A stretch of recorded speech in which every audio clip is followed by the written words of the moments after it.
everyone. Today I'm going to host a competitor, a coach and lifelong learner, Daisy Pill.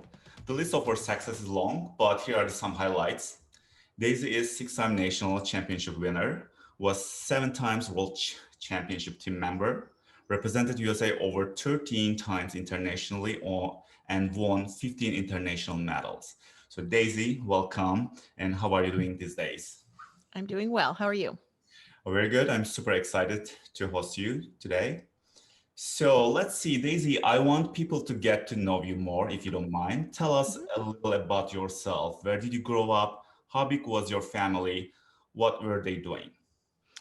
I was born and raised in the state of Oregon on the west coast of the United States and in the Willamette Valley, which is it's Western Oregon primarily, and the climate is a lot like England. It's pretty wet and green for a lot of the year, although our summers are really nice.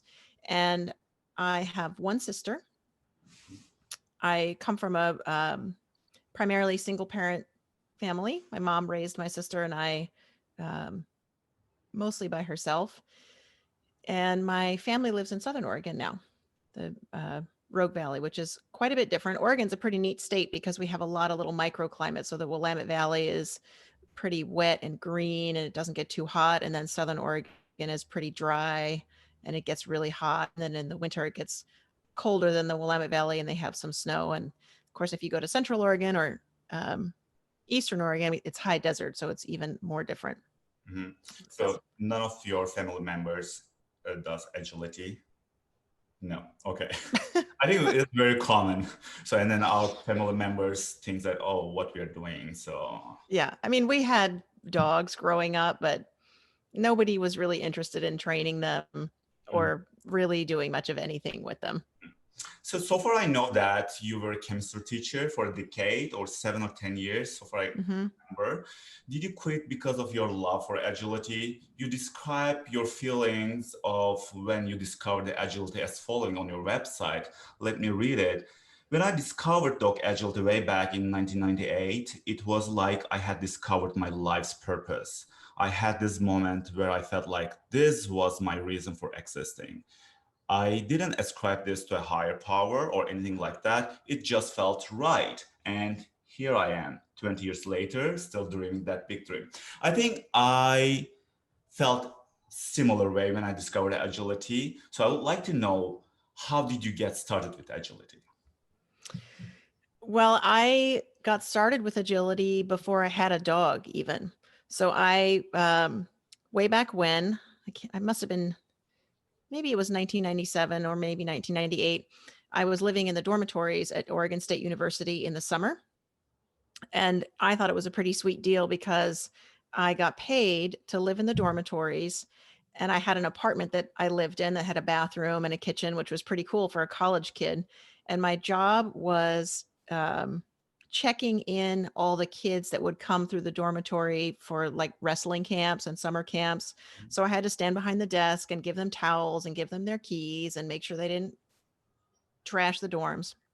And in exchange, I got this apartment and I also got free cable, and that was pretty cool.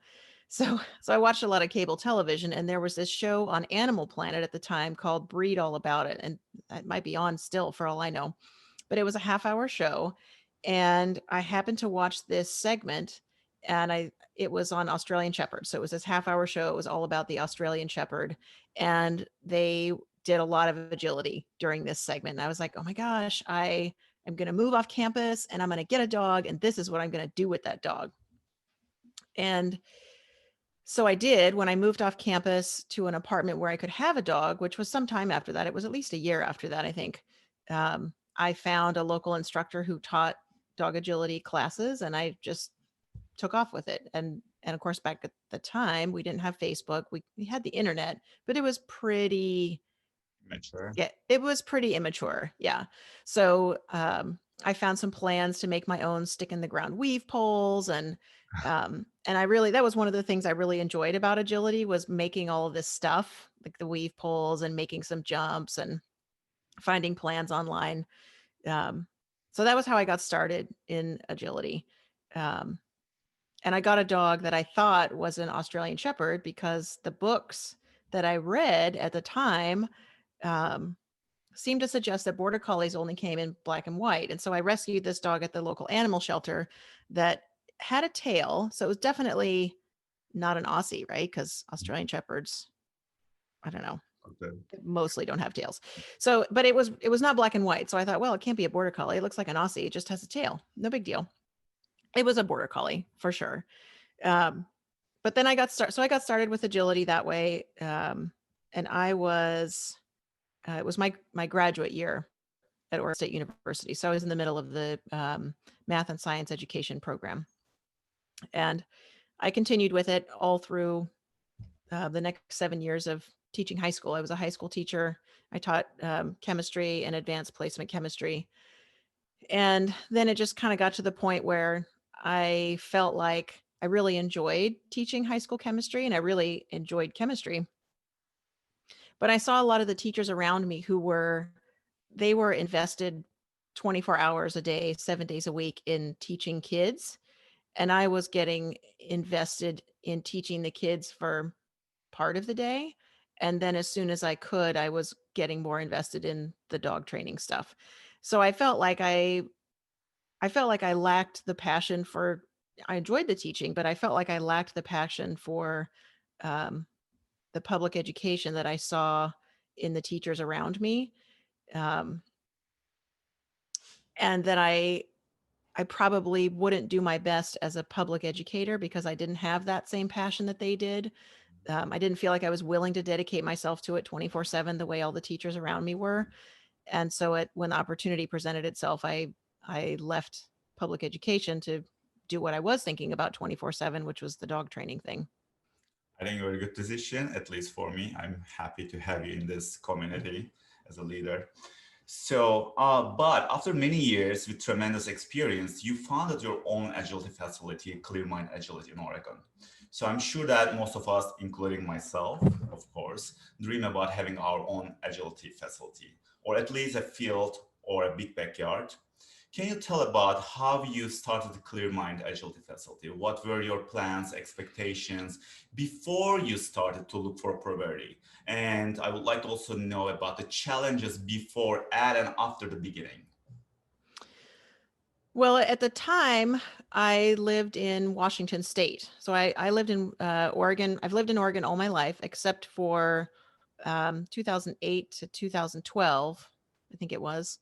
Um, I lived in Washington State. And the reason that I had moved from Oregon to Washington State was that I had the opportunity to go to work for a friend of mine who at the time owned a pretty nice veterinary hospital that she'd also built a training facility. And she'd built a training facility because she was tired of having people come in with puppies, asking where they should take their puppies for training. Um, and she didn't really have any place to refer them that she felt comfortable with. She was pretty into dog training as well.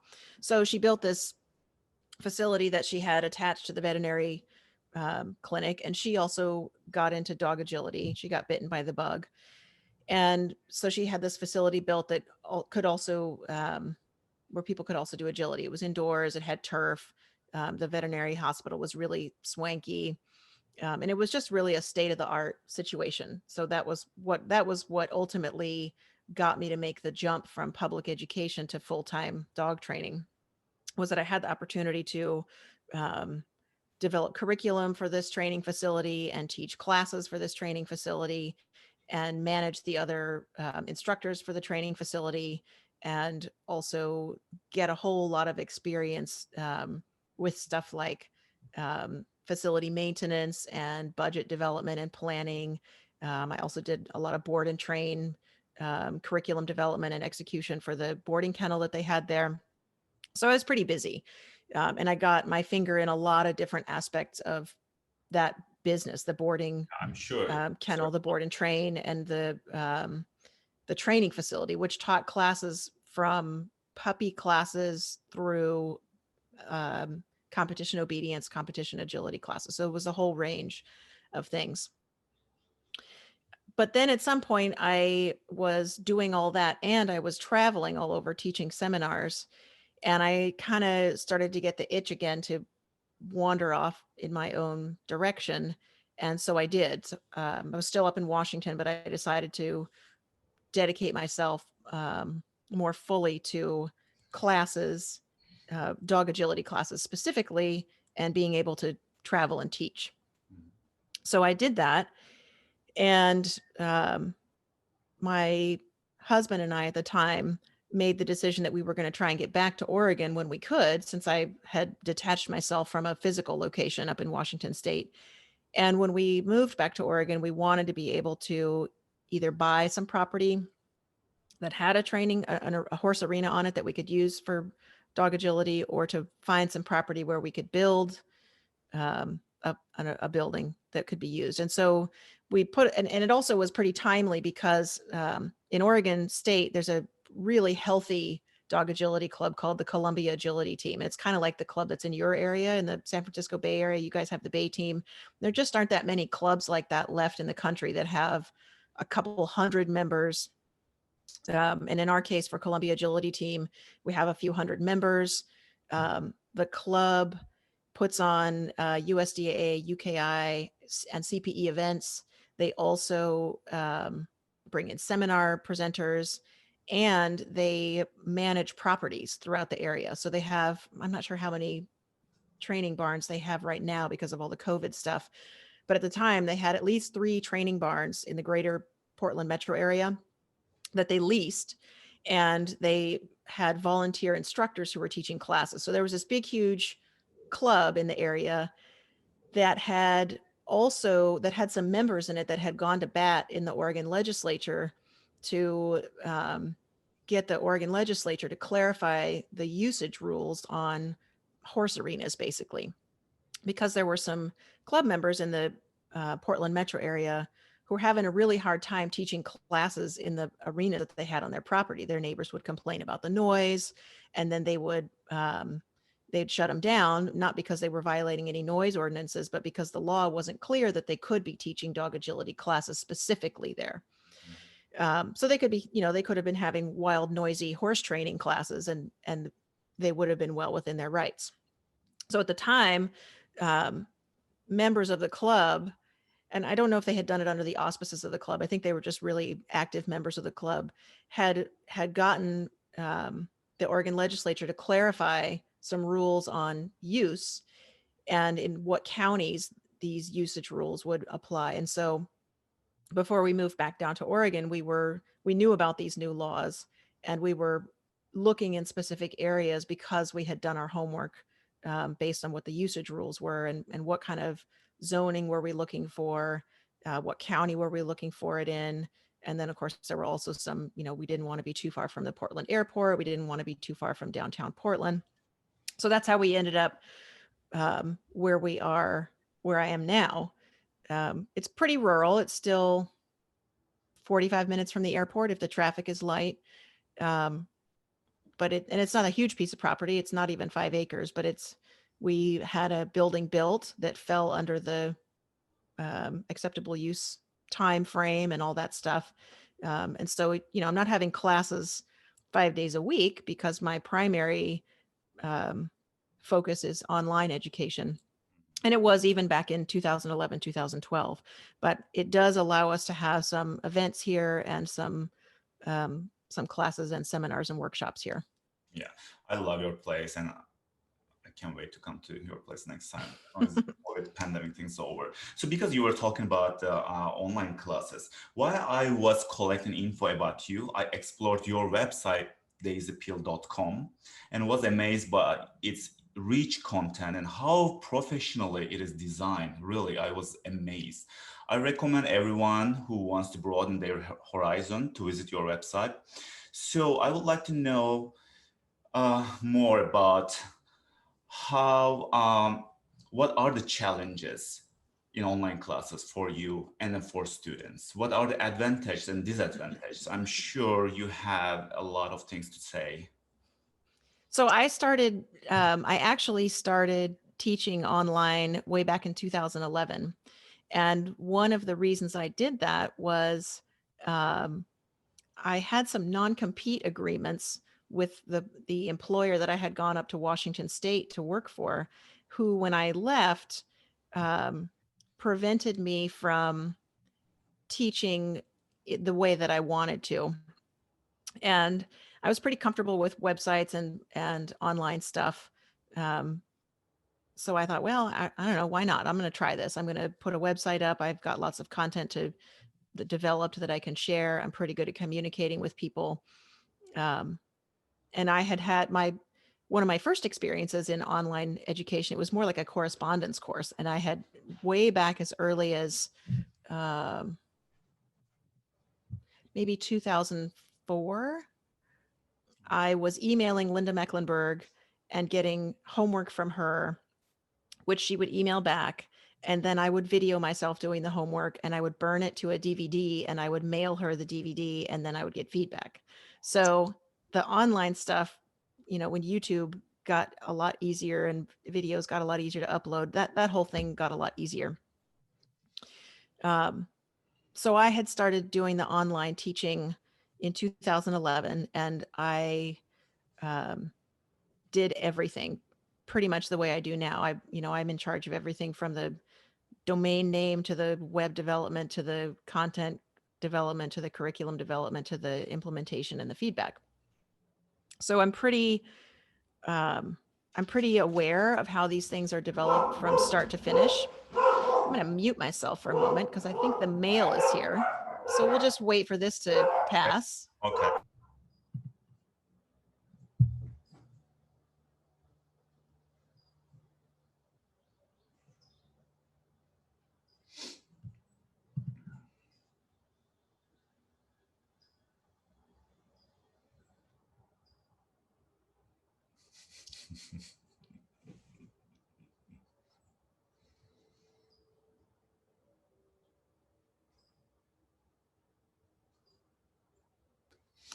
Anyways, that's life in the age of Zoom, right?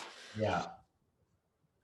So I'm pretty intimately acquainted with the process of the development and the delivery of online education, and I was pretty motivated at the time to get something going. So the very first online courses that I developed, I actually developed while I was supposedly on vacation in Hawaii. I was sitting in a rented apartment working through all of the logistics of setting up a payment gateway and content protection and delivery and all that stuff. So fast forward to what year is it? 2020. Um, I have been doing the online education thing for quite a while, gone through lots of different iterations of how that content gets delivered. And I think actually it has only gotten easier for students to participate because a lot of students who were maybe a little bit reluctant about the online Mhm. um, education stuff when COVID hit and the classes shut down and workshops shut down and people got a little bit desperate for the information and for the feedback, it's sort of it was sort of a hand in the back of people that, just pushed them that last step to, all right, well, I guess I'll try this out. And I think for a lot of people, it gave them the incentive to overcome the hurdles that they may have faced with their lack of comfort with the online stuff. I mean, a lot of us have been pretty uncomfortable for a lot of reasons this last year, and everybody has sort of had to up their game with Zoom meetings and online learning and all that stuff. So, so yeah, that's kind of how I got to this stage. Um, I'm glad that I was so well positioned when everything kind of had to go online. And actually now I'm continuing to move forward with the online stuff. I haven't put out a whole lot of information about it yet because I'm still working out some of the technical details. But I had a seminar scheduled for last weekend, actually. Um, the hostess approached me earlier this year. Um, it was after COVID had hit, but she approached me and we scheduled the seminar for mid-October, thinking, well, maybe by then I'll be able to hop on a plane and go teach. And people from the neighboring states were going to show up, and then of course October got closer and closer, and we realized that nobody should I wasn't really comfortable hopping on a plane. The participants weren't really comfortable traveling.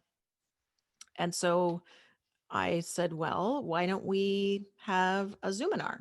So instead of a seminar, um, I'll hook up with you guys instead of being there in person. I'll join you via Zoom. And if you've got good enough Wi-Fi out in your training space, then let's see if we can work it out that way. So that's what we did last weekend. I had my first Wow. Zoominar. All Yeah, right. it actually worked out pretty well. I'm pretty excited about the idea because they didn't have to work to get me to their location.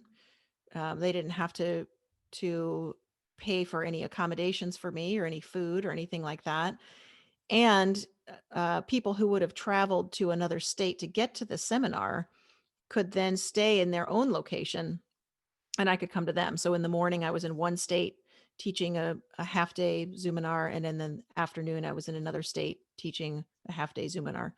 Um, and as an added benefit, they all got a recording of the workshop because we recorded the whole thing, and then I could provide them some follow up sessions via Zoom as well to continue to help them. It sounds amazing. And also, since it's very new, I'm sure that people are curious about it. Are you going to release some part of the seminar, the Zoominar, and Facebook or in social media so that people will have a little bit idea how it would work? Oh yeah. Okay, that was Yes. better. So I if you dig around on my website at daisypeel.com, you can find I think it's about 20 pages long, an ebook that I put together on all of the technical details for how to have a Zoominar, how to host a Zoominar, what technology you need. And I'll probably update that some with some more recommendations now that I've gone through the process and hope to go through the process again. But that I think is sort of the next step in all of this. And I know there are some people out there already who have long distance instructors that they take live lessons from. And I've been doing the same thing. And that was sort of what prompted the Zoominar, is that I was already starting to do um, live lessons via Zoom. And it is, you couldn't do that 10 years ago because we just didn't have the internet speeds to make it feasible. And I'm still a little bit limited because my rural internet connection is not super amazing, but that technology is getting more widely available to people. Um, and and yeah, so that information is already there on my website, and That's it'll great. get updated as I work through some of the technical details, but it's available. And I don't really care if people take that information, and if instructors take that information and decide to hold their own Zoominars. I mean, why not? I don't care. It's a great idea. You should take it. That's great. And also, your website has also free contents. And so one of them was about growth versus fixed mindset that I like personally very much. When I read it, I was wow. And I would like to talk about the topic in the article, embrace struggle. You say that if you are feeling like you are struggling, remember that you are in exactly the right place for growth to occur, and make sure you keep some records. You also mentioned that, Daisy, a comfort zone is a beautiful place, but nothing ever grows there. So I think we can apply this to any kind of challenges in our life, not only agility. It's very easy to say it, but what would you recommend people when they face challenges in agility? How should they start with getting out of their comfort zone? For example, I always watch the videos of my good runs whenever I have a bad day to motivate myself. Well, it's a little trickier, I think, right now because a lot of us are feeling so challenged in our day to day lives that it's tough to want to embrace additional challenge. Yeah. Um, so I think it's a lot easier to stick your neck out and challenge yourself in sport or in your hobby when you have a comfort zone in some part of your life. So I do think that question has a little bit different relevance today than it might have a year ago when Mhm. a lot of us were just sort of trundling along in our lives, and we had shows available and classes available, and a lot of the world's more pressing problems maybe we weren't so aware of them. So I still think that it's important for people to be able to embrace challenge, but I do also think that it's important right now for us to put that in its right place. Um, because we're having to embrace some challenges that are really unavoidable. Um, how are we gonna make sure that our kids are educated? How we have to master this Zoom stuff for school, to say nothing of dog agility or whatever. What are we going to do for daycare? What are we going to do for our own jobs? Maybe we are lucky enough to have a job that we can convert to online, but we really have to face those challenges, and there's some pressure to master them, right? So where do you put dog training challenges in that context? Because in that context, they're not they're not so important. Mhm. But they still, of course, we still have the dogs, and they're still going to drive us crazy if they don't get some training of some sort.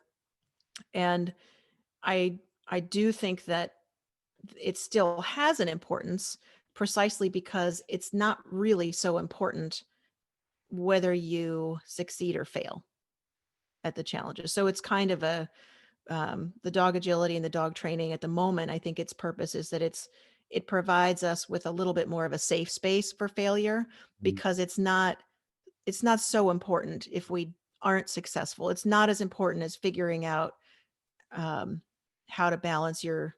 I mean, you've got a young daughter. It's not as These challenges are not as important as figuring out how to solve the daycare problem.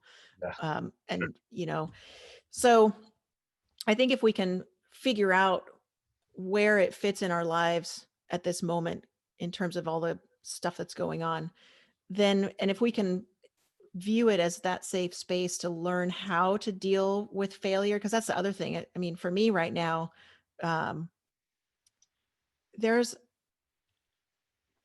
when I get stressed or depressed, and I think probably I'm not unique in this. It's hard for me to deal with failure gracefully. I didn't grow up playing sports. I was a competitive musician when I was a kid, but that's not quite the same. And I was also good at it, so I didn't really fail all that much. So I didn't really have to deal with failure in a situation where I wanted success until I got into the sport and got really good at it.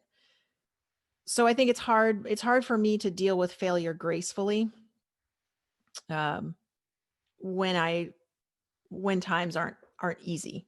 It's been kind of hard. That's been a challenge for me for the last several months, um, is to put that in its right context and use the dog agility for the opportunity that it presents to help us learn how to deal with failure gracefully. And with the dog training, we really have to deal with failure gracefully, because you have an animal that you're trying to help learn. So it's the blind leading the blind for a lot of us. So that's kind of my where I would come with that right now, in terms of why should you bother having a growth mindset, and why should you bother looking for challenges that you might fail at, when you could just as easily sit back and say, I'm going to just be comfortable with this. I'm going to rest on my laurels. I don't really want to train really complicated stuff. I just want to have fun with my dog, because everything else is, I'm already failing and having all these other challenges. So this should not be an additional stress. I think very good recommendations. Thank you. Yeah. So right now might not be the best time to try and have a growth mindset in your dog training, in terms of Mhm. having these big goals and these huge mountains that you want to climb. Um, but I do still think that we should, at the very least, be trying to hold ourselves accountable, um, to respond gracefully to failure, and to try and make learning moments out of it for ourselves and our dogs. And that's enough. Don't, just because you don't want to tackle some sort of amazing complicated dog training challenge, doesn't mean you should slack off on your sit stays, Mhm, mhm, or slack off on the basics of clear and timely reinforcement, that sort of thing. mhm. Thank you. So next, I would like to talk about Frodo's injury and the process you went through, because one of the biggest nightmares of an agility handler is having injury in their body, or their teammates' body. We know that dog agility is a hard sport and could be dangerous as well, especially for our teammates who do the most work when we train and compete. So, what would you recommend agility people to keep their dogs and themselves in good shape? How long was Frodo's recovery process? What were the challenges? How did you manage to keep yourself sane in the situation? Related to the question, having multiple dogs, let's say two dogs, was helpful in this process or made it more difficult? Should a high level competitor have a backup dog? What is the logical, theoretical right timing for second dog and third and fourth? There's a lot to unpack there. Yeah. So first of all, Frodo was injured. He was not injured doing agility. Mhm. He was injured in the course of doing what I do to keep my dogs fit for agility, which is Ah, lots of off leash walking in the woods. okay. Um, and it was 2017, and I think it was like 2 weeks maybe before tryouts. So we Wow. were pretty ready. We were Mhm. pretty ready. And he got run into on the trail and had a complete and traumatic um, tear of his CCL, which is it's the analog to the ACL in humans. So it was a best case scenario in terms of CCL rupture, because a lot of dogs that have CCL disease, there's a lot of fraying over time that happens, and then it finally ruptures and requires surgical attention. But in this case, the ligament was healthy, and it was just a complete and total tear. And also the joint capsule in his knee was burst as in part of the process. And he also got into surgery less than 48 hours later. So it was a very clean tear. It was a pretty easy repair. There was no sign of disease in the other ligament. And I'm pretty fortunate to live in a space where there is a lot of opportunity for walking. And I'm also pretty fortunate that Frodo is the kind of dog who will walk slow. He's not bonkers all the time. He's a pretty cautious dog. So it was pretty easy to get him walking right away on a lot of uneven surfaces, um, and for increasing lengths of time. So that happened in April of 2017, and he was back competing by September of 2017. So he was entered at a show. I wouldn't say he was competing, but he was entered at a show. So it was a pretty short recovery, um, however many months that is. I'm not even sure it wasn't even 6 months. It was just 5 months. A lot of people don't have that kind of recovery. A lot of people that I've talked to over the years have trouble with the hardware that gets put in. He had a TPLO. And I was also really lucky to have a very experienced surgeon nearby who TPLO is kind of his thing. He's kind of obsessed with it. So he was good at it. And also the surgery itself was invented in the state of Oregon. So Wow. veterinarians in the state of Oregon have known about it for a long time because they were kind of the first to know about it. Um, so I was pretty fortunate in that regard. And I did not have another dog at the time to run because I had two dogs that were injured at the same time. My younger dog, Chispa, was also injured All at the right. same time. So they were both doing rehab at the same time. Um, both of them are fine now, although Frodo's pretty much retired at the moment just because I don't have the time to train three dogs, and two's plenty for me, and he enjoys walks just as much as anything else. And those are trail walks are way more important to me than agility these days. I mean, if I have some time to spend and I can only choose one of those two things, I'm going to choose going for a walk, hands down. That's an easy choice. So in terms of if I had had another dog, that would have been nice. But I suspect that if I had had another dog to run, I probably wouldn't have devoted myself so thoroughly to the rehab process, just because it took a lot of time.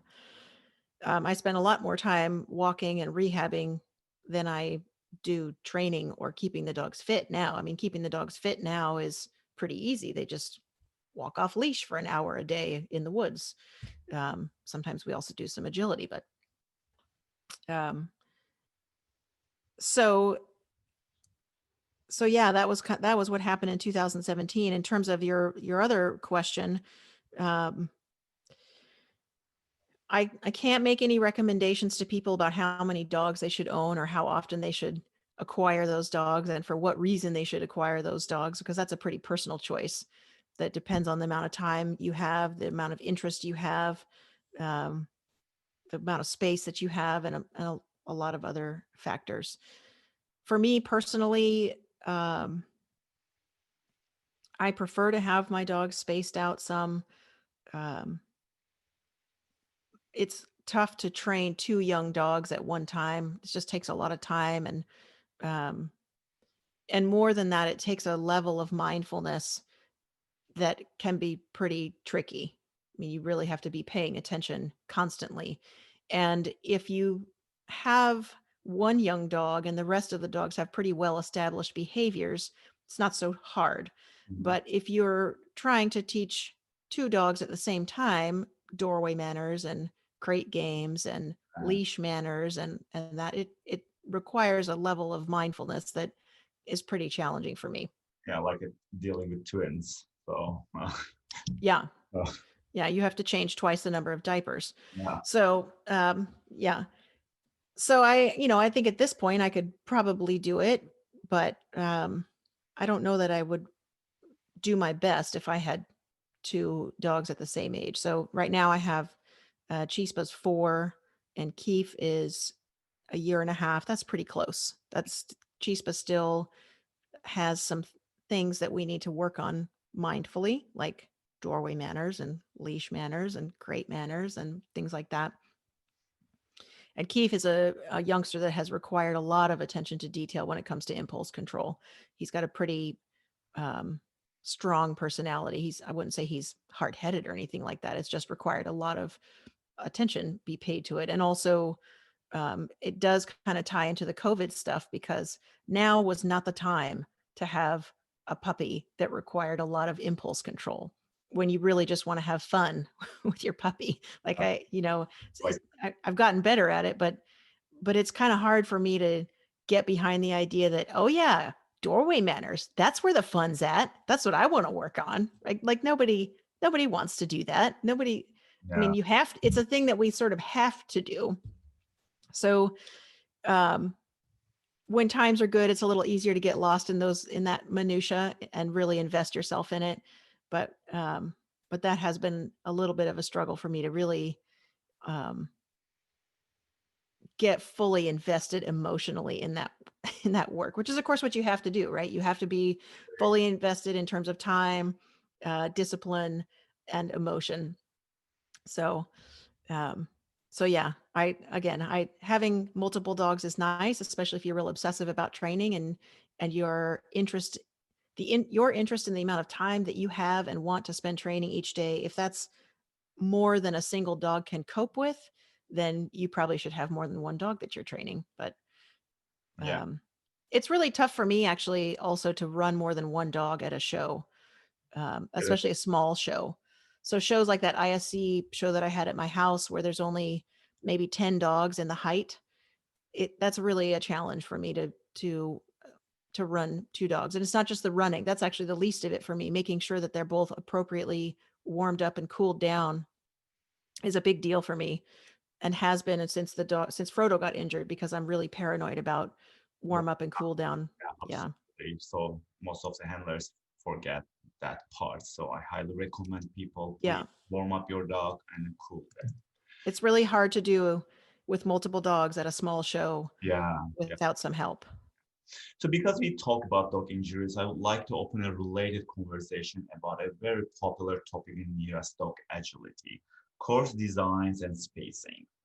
So due to several reasons, USA agility organizations are making very slow progress regarding international course design in their events. And it looks like it will take longer than the hopes of many handlers to see those courses, especially in their local events. What would you suggest to the handlers who are interested in those type of courses? And maybe tryouts as well. Thoughts regarding workshops, organizing local cup events, private trainings groups to practice exercise type courses. So any thoughts?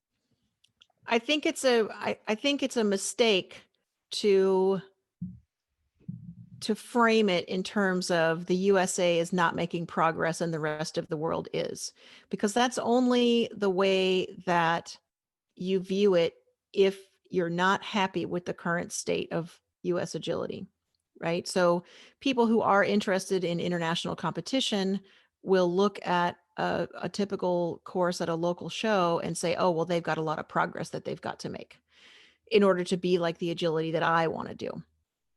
But for the vast majority of people, the way that those local courses are, that's fine. There's no progress that needs to be made. So I think you have to be careful, or we have to be careful um, trying to impose what might be our own personal dissatisfaction with the current state of things onto everyone else who might be perfectly satisfied. Now, I think there's still some room. I still think that there's room for improvement that everyone can probably agree on. And those things we have made progress on, things like a positionless table, right? There were a lot of people who thought that that was, especially once you got out of novice, it didn't seem like it, like, seriously, we proved that we could do this. And 5 seconds is 5 seconds. Maybe we shouldn't care too much about a sit or a down on the table. And there have been some other advancements that everybody has agreed on as a group, the majority, that this is going to be beneficial, like allowing head halters to be used at an AKC show, for example.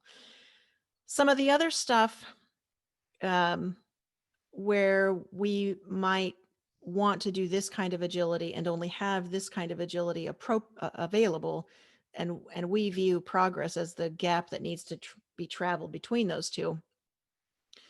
Um, that's a personal decision, right? I made the choice to be interested in international agility, and that doesn't really give me the right to impose that choice on everyone else. So I just want to put that out there because we do need to be careful about that.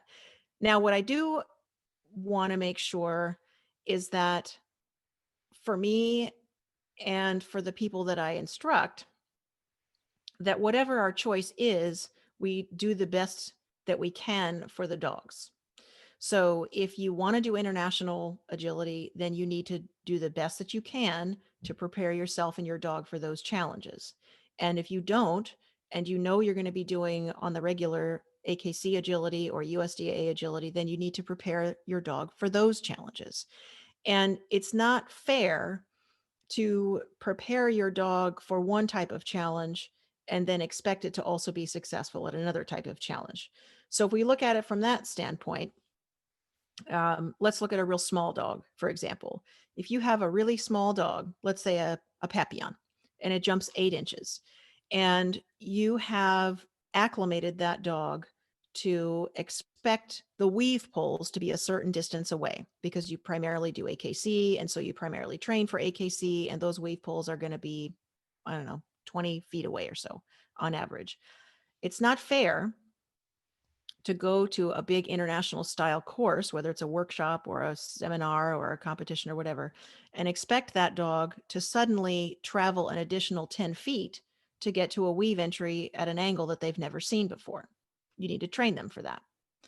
On the other hand, it's not fair to have a large dog trained to find obstacles that are always 30 feet apart and then take them to a show where obstacles are only 20 feet apart and expect them to know that they now have to avoid full extension in order to be successful on that smaller spacing. So at the end of the day, you have to know what the challenges are that you would like to be successful at, and you need to train the dog and acclimate the dog to be successful on those challenges. For us in the United States, that means that we have to pull double duty as trainers and handlers because we want to be successful with our dogs on international style courses, if that's your jam, which involve certain types of skills, certain types of distances, certain types of speeds. But we also have to be able to take our dogs to a local show and progress through those levels in order to get to the tryouts for those levels, and in order to, do all that stuff. And those challenges may be very different in terms of flavor and spacing.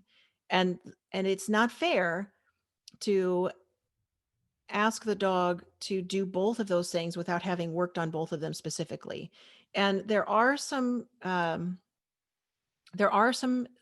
challenges there, because the challenges that we have to, in fairness, teach our dogs to be successful at on more domestic USA style courses can hamper their abilities to then be successful on larger international style courses. It doesn't mean they can't be successful on both of them, um, but for large dogs in particular, being fair to them and teaching them to deal with courses with smaller size spacing that they will absolutely see in the ring, um, can potentially dampen their ability to trust whether or not they can fully extend when the opportunity presents itself.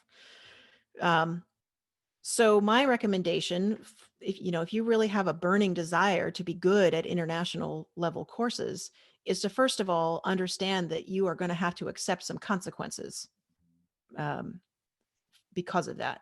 It may mean that your dogs have more trouble on courses with smaller spacing, which means you're either going to have to do the training to help them with that, or figure out some creative handling methods to create space for them on, use the open space that you can to create more space for them. Um, or to be picky about the judges that you choose and those sorts of things. What it doesn't allow you to do, if that's your thing, and I'll just use me, what it doesn't allow me to do is to complain about the courses that I know full well that I'm going to put my dog in front of, right? It doesn't allow me to post course maps on social media and complain about this or that challenge. I mean, of course, that's going to happen because nobody's perfect, but what we need to be doing as a community is to look for things that benefit dogs of all sizes and all heights and handlers of all interest levels, and to have conversations about those things. So there are some spacing issues on smaller spaced courses that, if they were relaxed a little bit, would benefit a lot of dogs. And I'm not talking about border collies with handlers that have world team aspirations. I'm talking about the handler who can't figure out why their Rhodesian Ridgeback seems disinterested on these courses. Well, because they can't really ever run. They have to hold themselves back constantly, which requires a lot of impulse control, and it's not super fun to trot.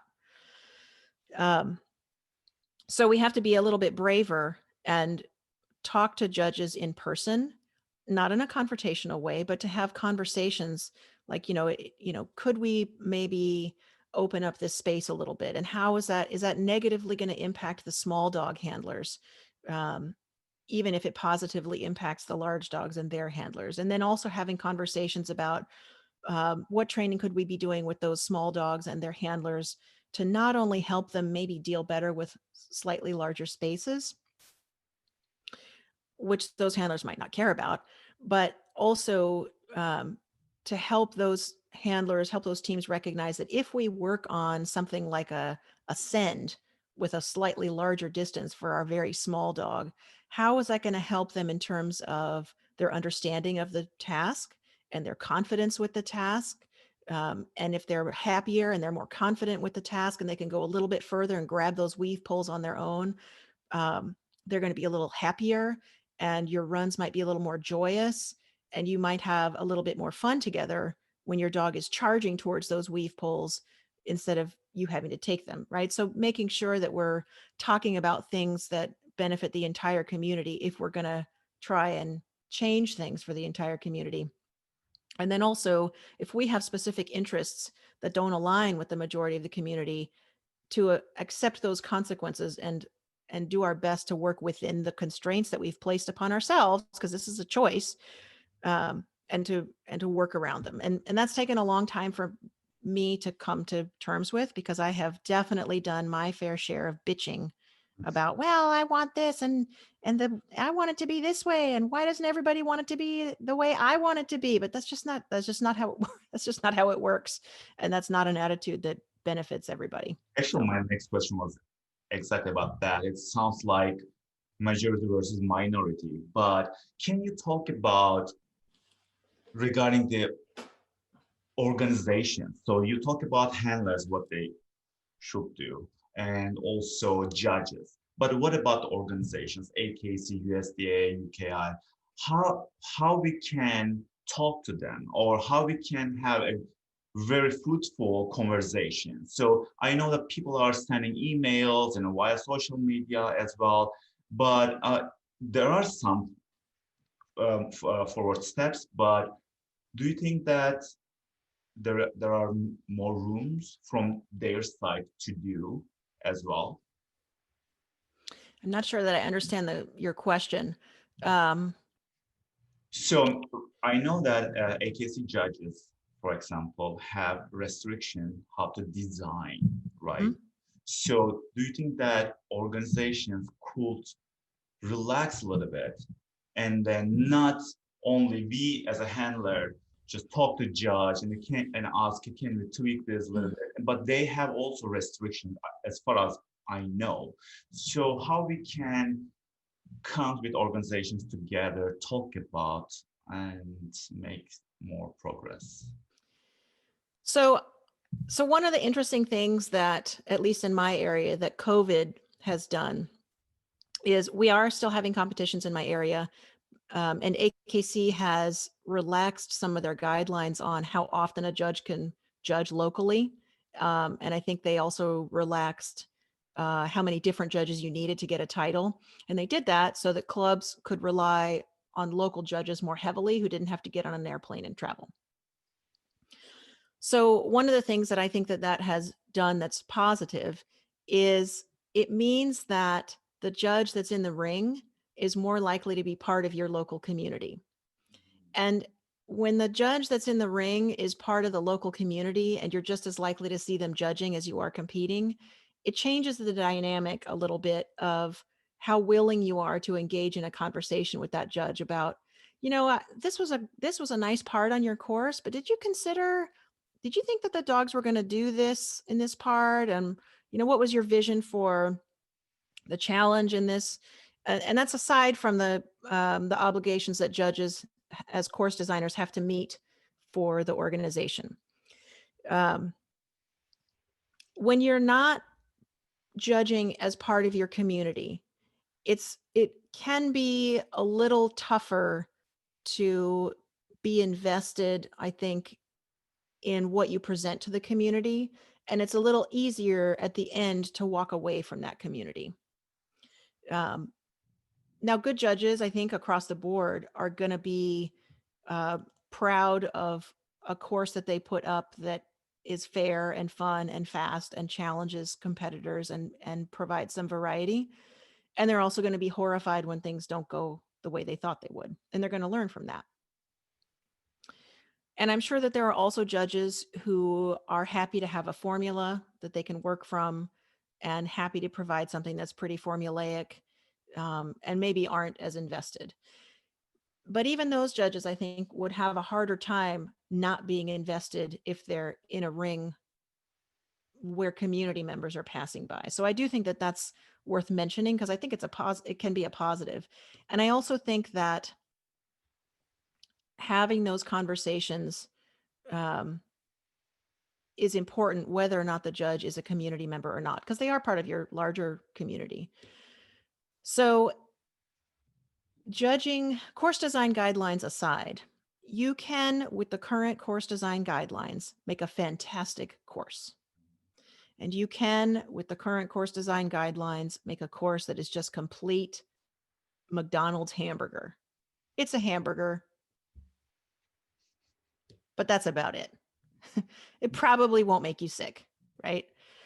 Um, so I don't think it's necessarily the course design guidelines themselves that are making things good or bad. It's that plus a level of interest and education on the part of the course designer Mm. to make it something a little bit more than that, something that they can be proud of, and something that they're going to get feedback on.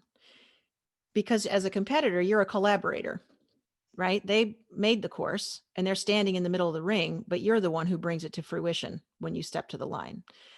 And I think that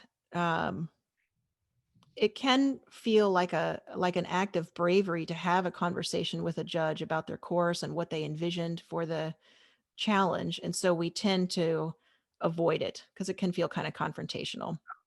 Yeah. Um, but I just kind of in the last 6 months or so, I just said, screw it. I first of all, as a competitor, I have no right to complain if I'm not also going to engage in constructive criticism or compliments.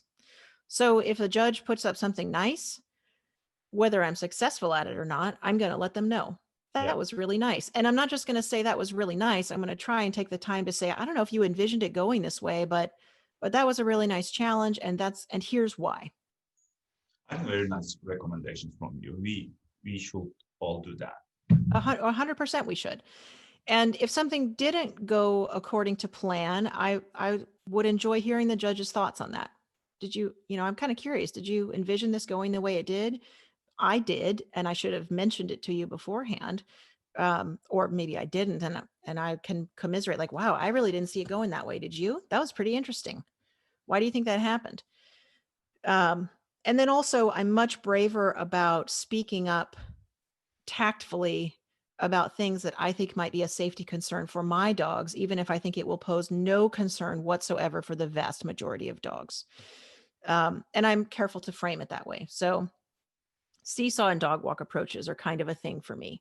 Um, if I see an approach that I think would be a problem for my dogs, um, I mean, it isn't, but I will mention to the judge, I think that you might find that the dog's approach to this seesaw or contact may not be what you thought it was going to be, especially when you get to the larger dogs who are really extending. And I'm also careful to say, now you might not see that at all. It may be a problem for no dogs. It might be a problem for my dogs, but I do think it's worth taking into consideration when you design that this may in fact be a challenge. Sometimes the judges say, oh yeah, I meant it to be that way. Sometimes they say, you might be right. Maybe we can adjust this a little bit. And sometimes they agree with me that you're probably right. It's probably not going to be a problem for any dogs. I'll take it under consideration and change nothing. And that's totally fine. I still have, if I really think it's a problem, I can handle my way out of it or I can scratch. Yeah. Yeah. So we have a lot of choices that we can make about how things go. And some of those choices further the conversation and some of them don't. Yeah.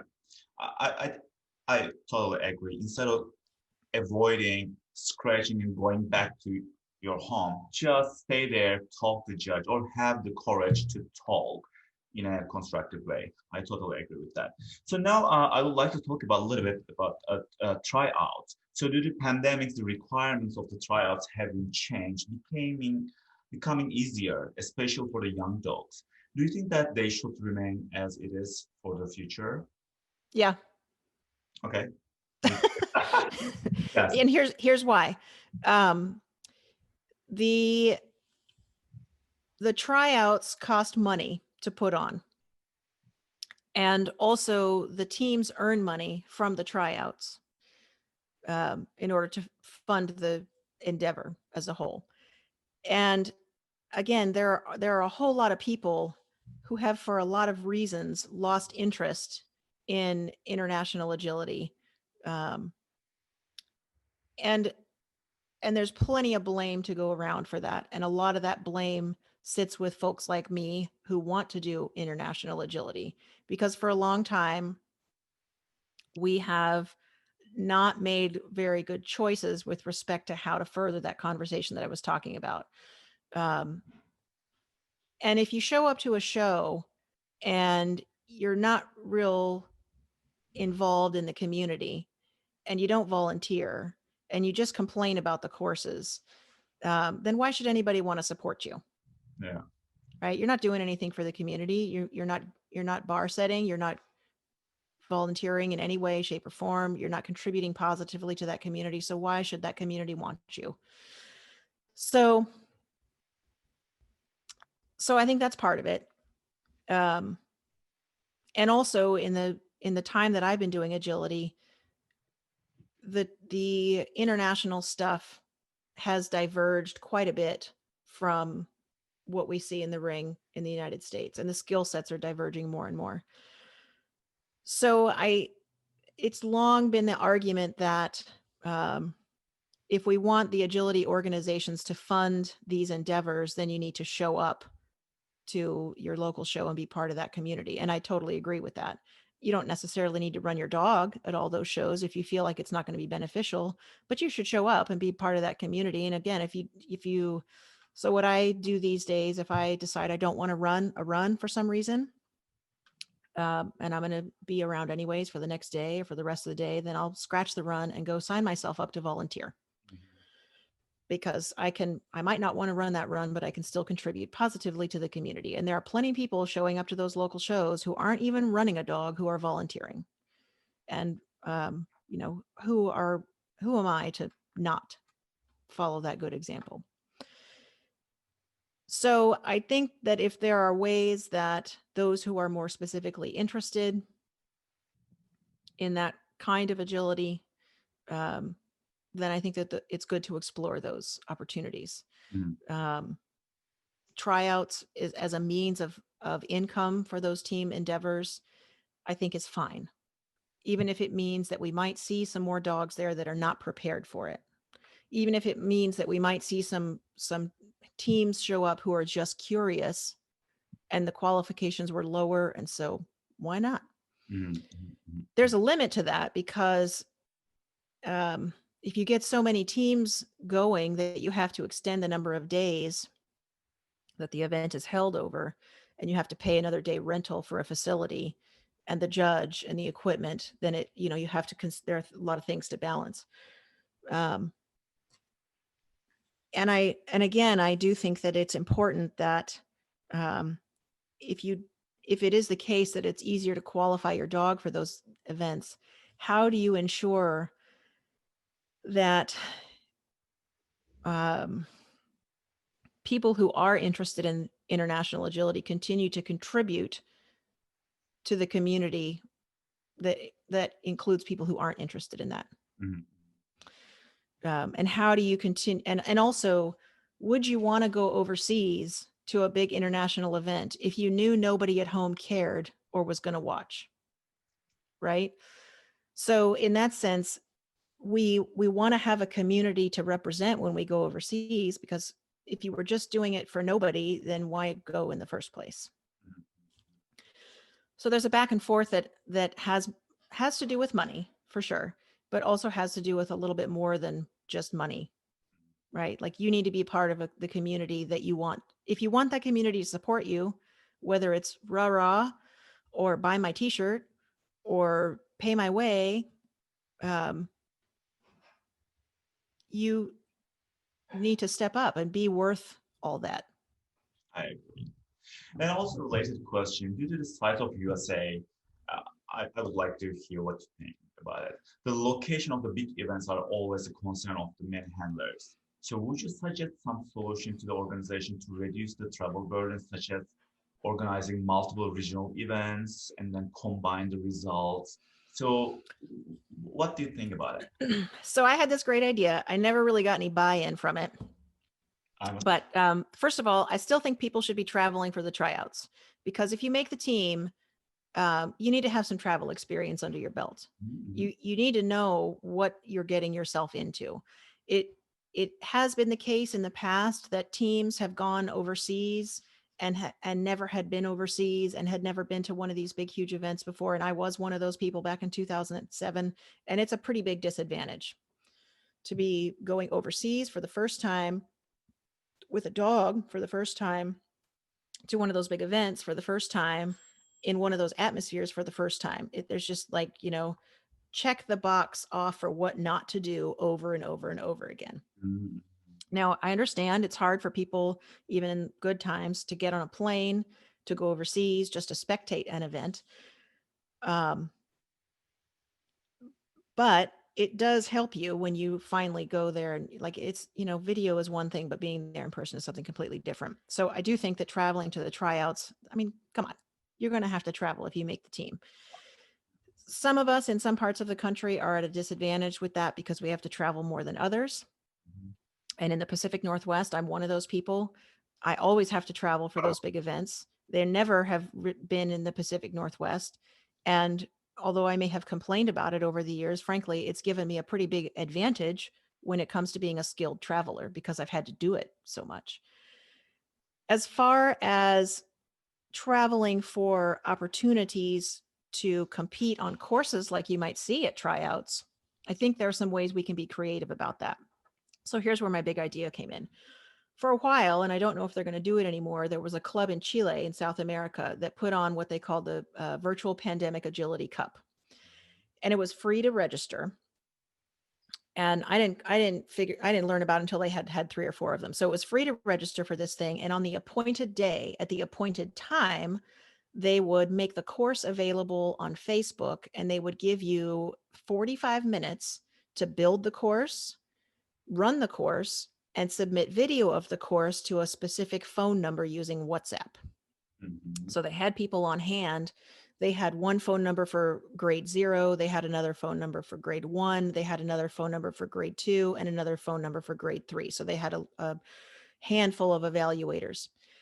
And there was a time constraint. So could you run these courses over and over again until you got them right and submit your video? Sure, but you only had 45 minutes to do that. And then the next course would drop. Yeah. And there wasn't any prize money. There weren't any ribbons. It was just for honor and bragging rights, basically. So my idea was, why not do something like that for, let's use AKC as our example, for the ISC classes. Nobody who runs ISC is doing it for a title. It doesn't count for any titles. Nobody really cares about ISC for the ribbons because your chances of qualifying on an ISC course are a lot lower than a regular course. So people who are interested in that are more interested because they're curious or they want to put themselves in front of a specific challenge. And if they do run clean, it counts for tryout stuff, right? So that's the main benefit there. So why not do something kind of like that virtual pandemic agility cup? Get a European course designer to design ISC courses and make available beforehand the size of the course that you'll need, make it big. No, not everybody will have that space, but they'll have time to, they know what day they need to have that space. So find a place, rent the space for a couple hours, right? Have a list of equipment that you'll need. And then at the appointed time and day, make the course available, make it available to everyone, make it available only to registered people, whatever. Charge people a small fee to register to get credit for it. And then at the appointed time, give people, maybe 45 minutes is a little too tight, but give people 6 hours or something, or 4 hours, something like that. I mean, that's pretty generous. If you can't get a course after 4 hours, then your dog's going to be exhausted and you probably have some training to do, right? And you can kind of combine that idea with the USDA at home idea, which is strictly pass fail. The USDA at home does have a ranking list. So it's kind of fun to go and look at the scoreboard and see where your time's ranked. But the credit that you are given is strictly pass fail. So if you pass on these ISC courses, then get credit for it. Because for tryouts, there's no ranking, that you don't have to have a first place or a second place or anything like that, whether it's Premier or Masters. For Masters, you have to meet a certain yards per second. For Premier and ISC, you just have to be under standard course time, right? And it's basically pass fail. That's it. Yeah. So why not do the same with ISC? Make it available 3, 4, 5, 6 times a year, every couple of months or something. 1 or 2 courses. Give people an allotted period of, and shoot, I mean, it could be like USDA at home, which I think they give you like a week or 2 to do it.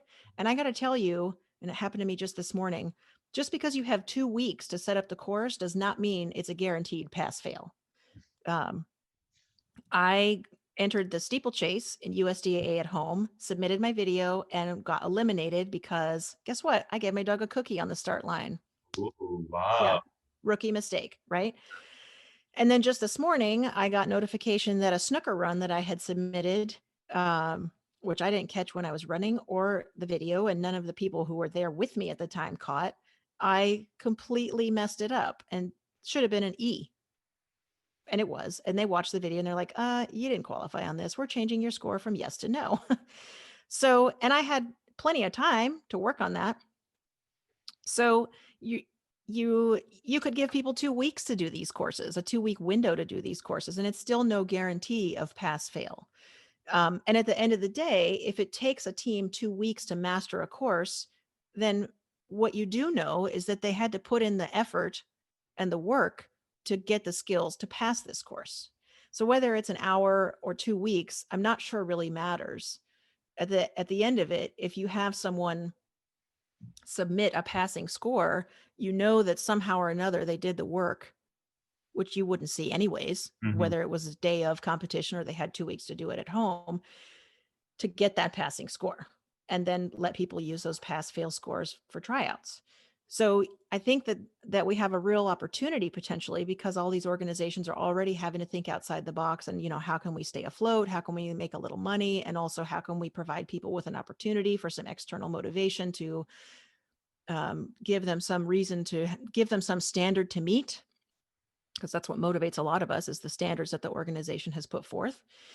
um, to think about how we can potentially provide people who are interested the opportunity to do these kinds of courses in a way that motivates people and doesn't step on the toes of people who aren't interested. Mhm. Mhm. Um, so I think it's a pretty neat idea. I did email. Oh, I you emailed. did. I did. Of course, I did.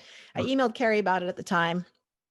I didn't really hear much back from her on it, but doesn't mean she thought it was a bad idea or a good idea. I'm sure she's just running around like crazy trying to figure out everything that's going on right now, because the American Kennel Club is still sanctioning trials, and she's got all these different states and all these different rules and all these changing regulations that are happening. So, um, but I kind of just wanted to get my 2 cents in there to percolate, especially because at the time that I had the idea and sent it on, um, AKC didn't have any sort of at-home program for agility, and they still don't.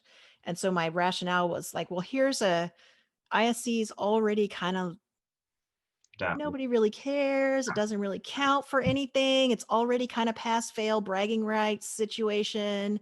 Maybe we could make something of it and take this opportunity to develop it a little more fully. So anyways, um, I think that could be a real interesting solution, that doesn't step on people's toes and affords an opportunity and gives people some motivation to do the kind of training that needs to be done in order to be fair to your dog and be successful on those courses. Hopefully, this idea will be taken in consideration. So I'm curious about the coming responses after releasing this Zoom meeting. Let's see. So we are coming to the end. So two more question actually. So one of them is, I love it. How can we attract junior handlers to agility? Do you think that the cost of dog agility in the US has a negative effect on attracting young people, or they don't think that the dog agility events are fun or cool? Should we have more music and cheers at events? Why does everybody looks like highly focused and stressed at local events? I do think that the cost plays a factor. Um, I think that there are creative ways around that. Um, there are, I mean, it's not really my wheelhouse because I don't work a lot with juniors. There aren't a lot of juniors here. I do know that there are people out there who do work a lot with juniors, and that might be a good opportunity for you to do some follow up, and talk to the EO junior coaches, for example. That's a program that's really taken off in the last couple of years, and my guess is that they would probably have better advice than I would in order to, in terms of how do we get more junior handlers interested? What are some of the reasons why they're not more interested? But I'm sure that cost is part of it. Cost, and it's tough to get people interested in an activity if they don't see a lot of themselves in that activity.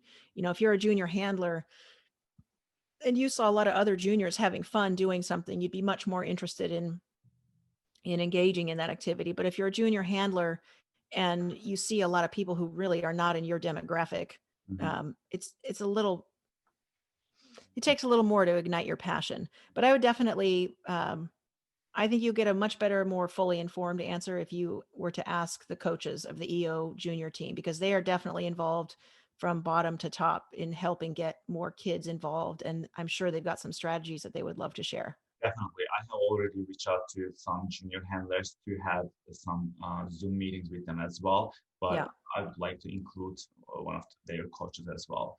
Yeah. So now, at lastly, as a dog agility pioneer in USA, you, Daisy, recently live streamed the ISC event, which took place at your facility. First of all, thank you and your husband George very much for the effort. I know that it took so much energy and time. And it was very nice to have the opportunity to watch the event both in live and on demand as well. So when are the next ISC events at your property? Are you going to live stream that as well? How hard is it to do that? Hopefully the other hosts will consider live streams as well. I think the next ISC event that we have scheduled is, it's scheduled currently for sometime in February.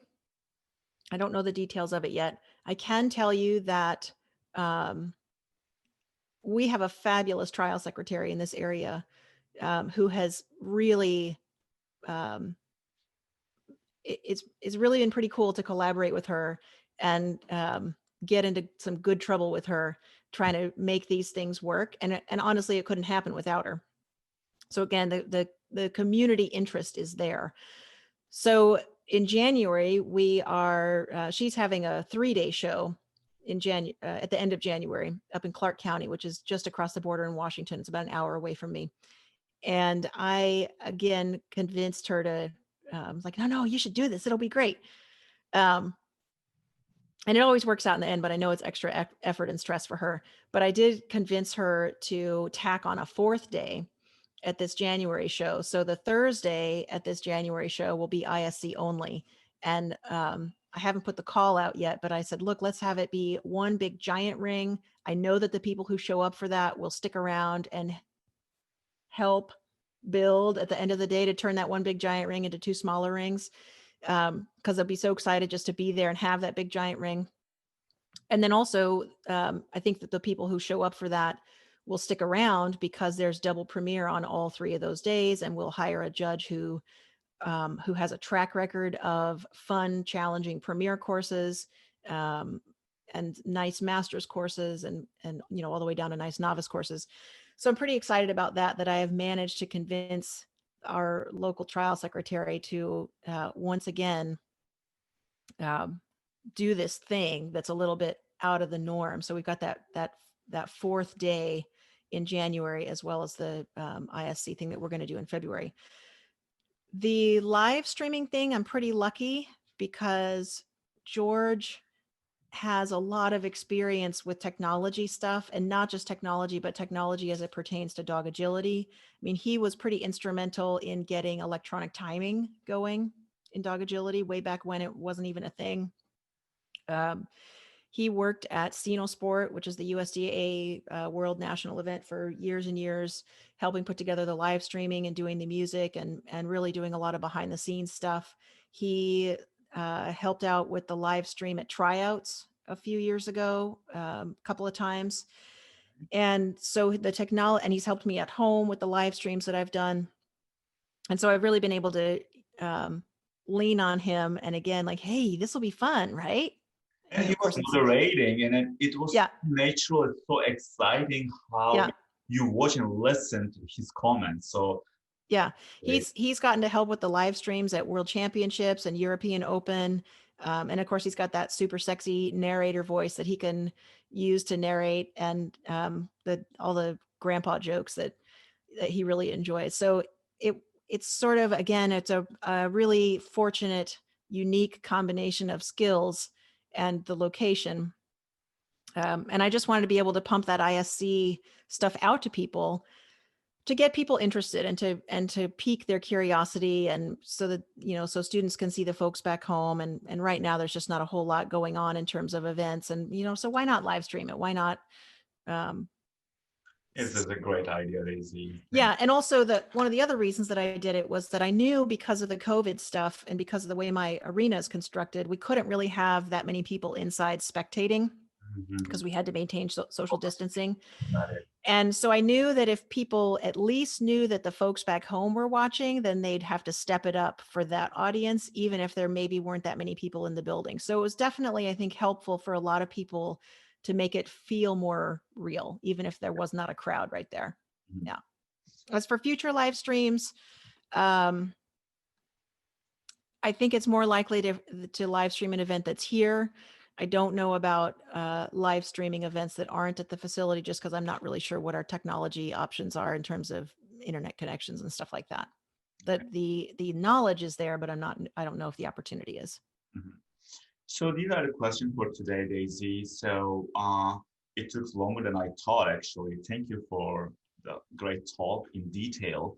So if Yeah, you agree, I would like to have another chat with you about your international experience, dog agility in Europe, European handlers and dogs. sure. You have probably guessed I could talk to you 24/7 on these topics. So we will do another chat together. So thank you very much again for being here, being so open and honest on your questions. So great to see you today, Daisy. Have a great day. You too.